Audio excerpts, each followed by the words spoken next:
In regards to the upcoming election, what do you think are the biggest differences between you and Governor Christie?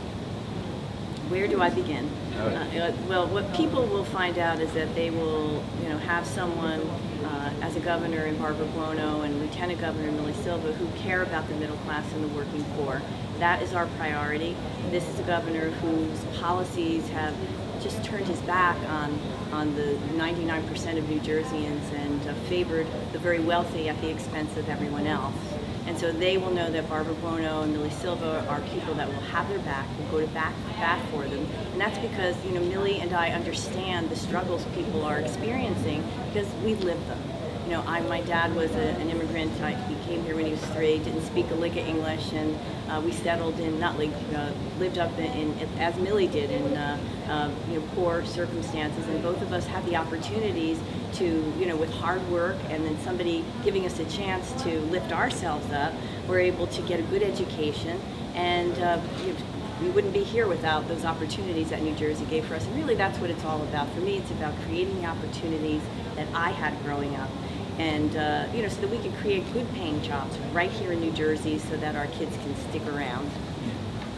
So speaking about poverty, as governor and with Millie as lieutenant governor, what would you do specifically to combat, the rising poverty in New Jersey, especially in cities like New Brunswick? No, absolutely.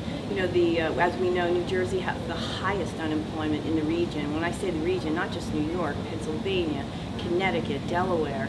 And, people need jobs. They're struggling. One of the first things I would do is I would have signed a minimum wage increase and tie it to a cost of living. I would not have cut taxes. I would not raise taxes on the working poor as this governor did by cutting the earned income tax credit, which is a tax assistance for the working poor.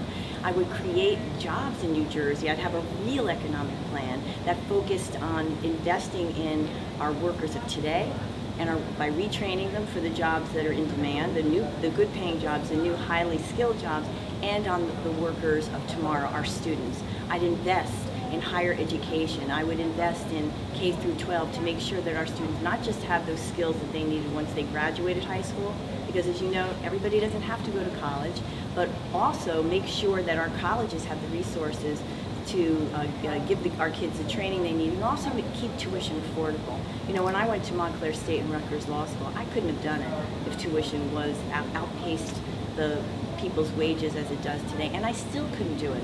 I had to have assistance, tuition assistance, work study. I had a national defense student loan in law school, and I didn't have to start paying it off until I was out of law school for a year.